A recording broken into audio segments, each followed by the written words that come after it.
محترم بھائیوں بہنوں دوستوں بچوں بچیوں، کا سال بہت سی تلخ یادیں لے کر ہم سے رخصت ہو گیا۔ کا سال معصوم بچے کی طرح سے ماں کی گود میں آتا ہے تو وہ کتنا پیارا ہوتا ہے۔ کا سال اللہ تعالیٰ نے ہماری گود میں اسی طرح ڈالا ہے جیسے ماں کی گود میں بچے کو ڈالتا ہے۔ اور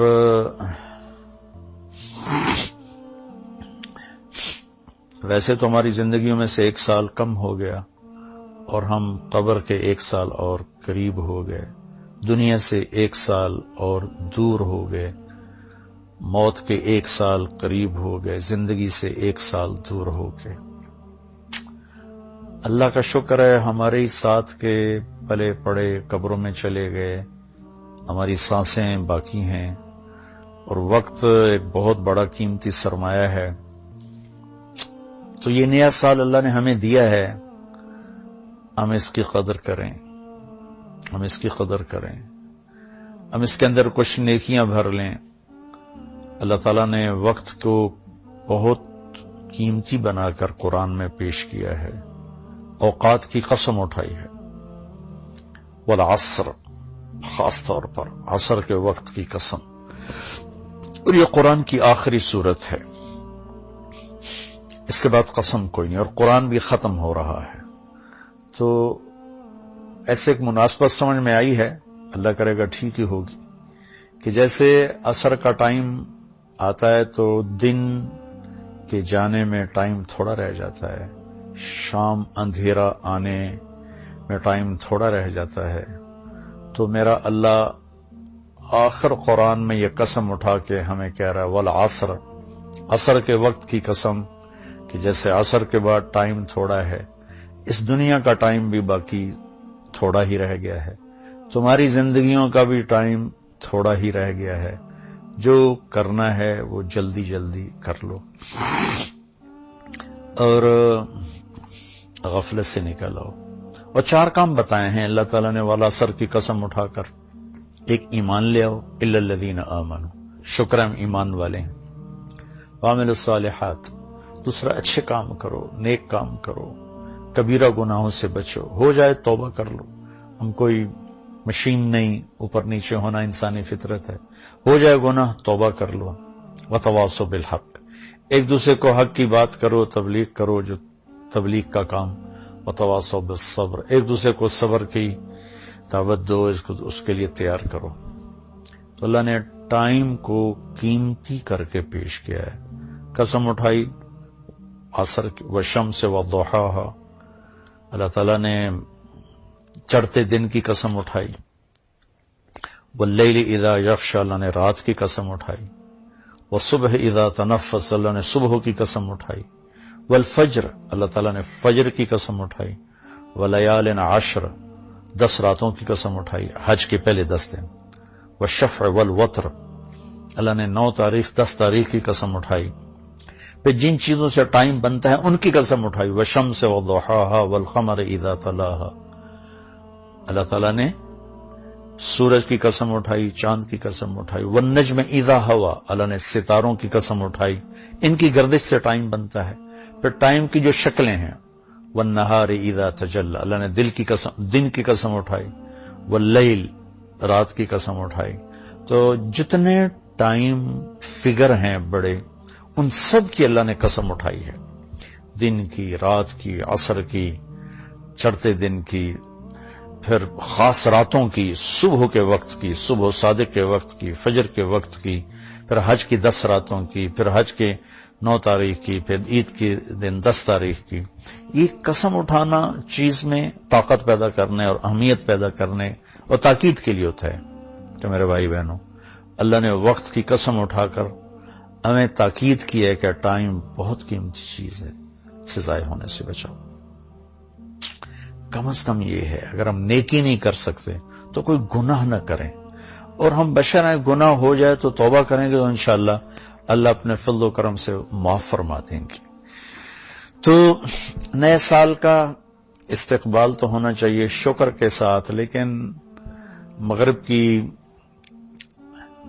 آندھیوں نے ہمارے بہت سے چراغ بجھا دیے، اور ہم بھی اس رات کو اس طرح مناتے ہیں جیسے وہ مناتے ہیں جن کے سامنے نہ جنت ہے، نہ جہنم ہے، نہ آخرت ہے۔ وہ تو بیچارے معذور لوگ ہیں، انہیں پتہ ہی کوئی نہیں۔ یعلمون ظاہرا من الحیات الدنیا وہم عن الآخرۃ ہم غافلون۔ انہیں آخرت کا پتہ نہیں، صرف یہی دنیا کو جنت بنانے کے چکر میں ہیں، تو وہ کر رہے ہیں۔ لیکن ان کی نقل میں ہماری نسل بھی راتوں کو اٹھ کر 12 بجے کیا کیا کیا کیا نافرمانیاں کرتے ہیں۔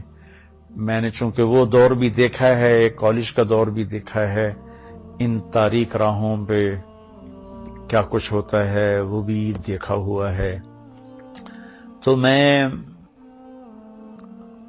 بہت عرصے سے، میں 31 رات کو جاگتا ہوں، ٹھیک 12 بجے میں ایک دم اللہ کی بارگاہ میں سجدے میں گرتا ہوں، نفل پڑھتا ہوں، اور اس وقت میں کہتا ہوں یا اللہ، تیرے محبوب کی امت کے جتنے نوجوان یا جتنے بڑے چھوٹے مرد عورت اس وقت نافرمانی کر رہے ہیں، تو انہیں اپنے فضل سے معاف فرما دے یا اللہ، مجھے معاف فرما دے کہ میں نے ان کو بتایا نہیں، سمجھایا نہیں۔ اہل خیر، اہل دین، یہ ان کی ذمہ داری تھی کہ ان کو سمجھاتے، لیکن شیطان نے خلیج حائل کر دی، ہم ان سے متنفر ہو گئے، ان سے نفرت کرنے لگے۔ نفرت کرنا تو آسان کام ہے، نشہ پلا کے گرانا تو سب کو آتا ہے، مزہ تو تب ہے کہ گرتے کو تھام لے ساقی۔ جو ہمارے دینی طبقوں میں جو غفلت میں پڑے ہوئے لوگوں سے نفرت پیدا ہو گئی ہے، اور جو کچھ دین سے زیادہ دور لوگ ہیں ان کے دلوں میں دینداروں کی حقارت اور نفرت پیدا ہو گئی۔ یہ دونوں ایک طرف چلے گئے ہیں، دو کناروں پر چلے گئے ہیں۔ بھائی نیا سال ہے، جو لوگ میری بات سن رہے ہیں یقیناً سارے تو نہیں سنیں گے اور سارے پسند بھی نہیں کریں گے، لیکن جنہیں اچھی لگے ان کی خدمت میں گزارش کرتا ہوں کہ آئیے ہم اس نئے سال کو اسی طرح معصوم رکھیں جیسے اللہ نے معصوم ہماری گود میں اسے ڈال دیا ہے۔ ہم اس میں آپس کی نفرت سے بچیں، فرقہ واریت سے بچیں، دھوکے سے، فراڈ سے بچیں، جھوٹ سے بچیں، ظلم و ستم سے بچیں، چوری ڈاکے، زنا، شراب، جوئے سے بچیں، رشوت سے بچیں، سود سے بچیں، کھوٹ سے بچیں، ماں باپ کی نافرمانی سے بچیں، رشتہ داروں کے ساتھ لڑائی جھگڑوں سے بچیں، آپس کی لڑائیاں ختم کریں، کسی سے ناراض ہیں صلح کر لیں، کسی سے نفرت ہے اپنے دل کو دھو لیں، صاف کر لیں، کسی کا بغض ہے صاف کر دیں، کسی نے زیادتی کی ہے معاف کر دیں، ہمارا اللہ بھی ہمیں معاف کرے گا۔ کسی طرح بھی نفرت روا نہیں ہے۔ میں بڑے منت سے ہاتھ جوڑ کے ان خطیبوں سے کہتا ہوں جنہوں نے صبح سے شام تک صرف فرقہ واریت کو ہی کہ پھیلانے کو ہی دین سمجھا ہوا ہے، اور کبھی کسی کو کافر بناتے ہیں، کبھی کسی کو کافر بناتے ہیں۔ اللہ کے واسطے اور بھی دکھ ہیں زمانے میں محبت کے سوا، راحتیں اور بھی ہیں وصل کی راحت کے سوا۔ دین کے اتنے مضامین ہیں بیان کرنے کو، لوگوں کو مثبت بات بتائیں، لوگوں کو پازیٹو بات بتائیں، یہ کافر، وہ کافر، اس سے نفرت کرو، اس سے نفرت کرو۔ میری تو منت ہی ہے، نکار خانے میں طوطی کی کون سنتا ہے، اس بھڑکتی آگ پہ پانی ڈالنا میرے بس میں تو ہے نہیں، لیکن میں اللہ چاہے گا تو کر دے گا۔ تو لیکن جو ہماری نوجوان نسل ہے ان سے تو میں ضرور کہوں گا کہ بچوں، مسلمان بن کے چلو، امت بن کے چلو۔ تم کسی سے متاثر ہو، تم کسی عقیدے پر ہو، تم کسی نہج، مسلک، مذہب پر ہو، اس پہ باقی رہو، لیکن اوروں کو جگہ دو، اللہ کے واسطے جگہ دو۔ صرف ہم ہی مسلمان ہیں، باقی سب کافر ہیں۔ ان چیزوں سے واپس آ جاؤ، اس میں تمہیں تباہی کے سوا کچھ بھی نہیں ملے گا۔ میں نے دنیا پھری ہے، تاریخ پڑھی ہے، میں خون کے آنسو روتا ہوں جب مذہب کے نام پہ نفرت کی آگ کو بھڑکتا دیکھتا ہوں، سیاست کے نام پہ قتل و غارت دیکھتا ہوں، درد اٹھتا ہے، ایک ہوک سی دل میں اٹھتی ہے، ایک درد جگر میں ہوتا ہے۔ ہم رات کو اٹھ اٹھ روتے ہیں جب سارا عالم سوتا ہے. کسی کہنے والے نے کہا میں نے تو نقل کیا ہے، میں تو ان لوگوں میں نہیں ہوں رات کو اٹھ اٹھ روتے ہیں. البتہ دکھ ضرور لیے پھرتا ہوں کہ کاش امت کے اندر محبت ہو، پیار ہو. افسران سے کہتا ہوں بددیانتی چھوڑ دو، مزدوروں سے کہتا ہوں خیانت چھوڑ دو، تاجروں سے کہتا ہوں کھوٹ ملاوٹ چھوڑ دو، ذمہ داروں سے کہتا ہوں تکبر ظلم و ستم چھوڑ دو، طاقتور سے کہتا ہوں اللہ کو یاد کرو، ایک دن طاقت کا نشہ اتر جائے گا، موت اٹھا کے سب کچھ لے جائے گی. چور ڈاکوؤں سے کہتا ہوں ہمارے بچے ہو، ہمارے بھائی ہو، آ جاؤ ہم مل کے توبہ کریں.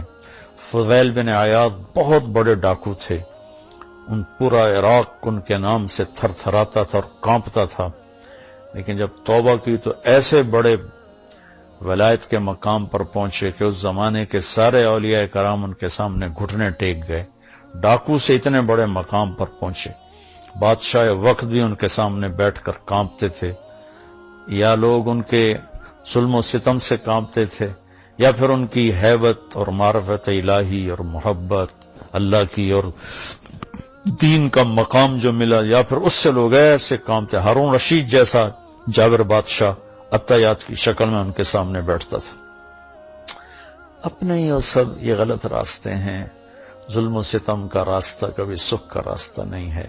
ممکن ہے آپ اپنی طاقت کے بلبوتے اور اپنے باڈی گارڈز پر 4 دن زندہ رہ جاؤ، لیکن آخر موت تو آئے گی نا.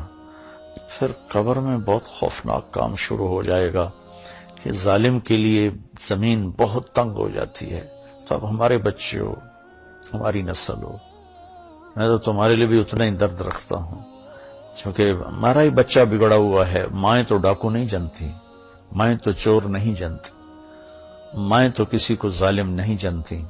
ماحول معاشرہ ان کے ساتھ وہ چال چلتا ہے کہ کوئی کیا بن جاتا ہے، کوئی کیا بن جاتا ہے. حکمرانوں سے کہتا ہوں رحم دل بنو، ظلم و زیادتی سے بچو. تمام طبقات سے کہتا ہوں صدق و امانت، سچائی اور دیانتداری، 2 کام اپنے نبی کے ہم لے لیں. ایک سچ بولنا، ایک دیانتداری. ایک ہم جھوٹ نہ بولیں، ایک ہم دھوکہ نہ دیں. تمہارا سارا ملک جنت کا ٹکڑا بن جائے گا. بجلیوں کے بہتر ہونا بھی ہماری ضرورت ہے، اور چیزوں کا سستا ہونا بھی ہماری ضرورت ہے، لیکن اس سب سے زیادہ ضرورت ہے کہ ہمارے دیش میں سچائی ہو اور دیانتداری ہو.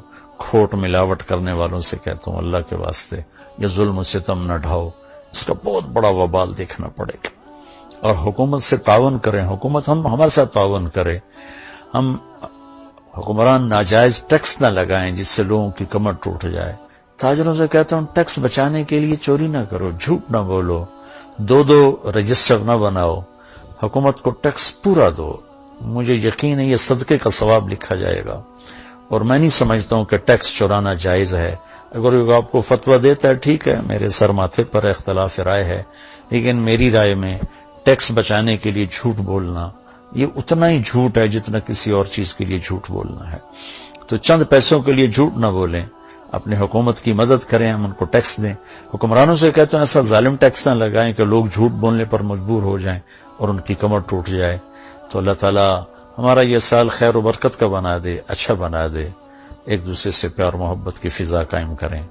عبادات میں نماز بالکل نہ چھوڑیں، کہ نماز کا چھوڑنا اگر کہیں بھی گنجائش ہوتی تو حسین عالی مقام کربلا کے مقام پر ان کو حق بنتا تھا کہ وہ ظہر کی نماز چھوڑ دیتے، لیکن انہوں نے زیر خنجر تلواروں کے سائے میں اپنے خون سے وضو کر کے کربلا کی مٹی سے تیمم کر کے سجدوں میں سر رکھ کے جان دے کر یہ پیغام دیا کہ اگر اہل البیت آل الرسول کربلا کی تپتی ریت پر سجدہ کر سکتے ہیں تو تم ٹھنڈی چھاؤں میں کیوں سجدوں سے بے نیاز ہو گئے ہو. ہمارے دیہاتی کہتے اللہ آپ پہ بشکیسی، اللہ آپ پہ بشکیسی. یہ بہت خطرے کی بات ہے بھائیو. نماز نہیں چھوڑی گئی کربلا میں بھی تو آج کیسے چھوڑی جا سکتی ہے؟ یہ میرا پیغام ہے. اللہ تعالیٰ مجھے آپ کو سب کو اپنے دین کی، دنیا کی، اس ملک کی حفاظت کے لیے استعمال فرمائے اور ہم سے راضی ہو جائے. السلام علیکم ورحمۃ اللہ وبرکاتہ.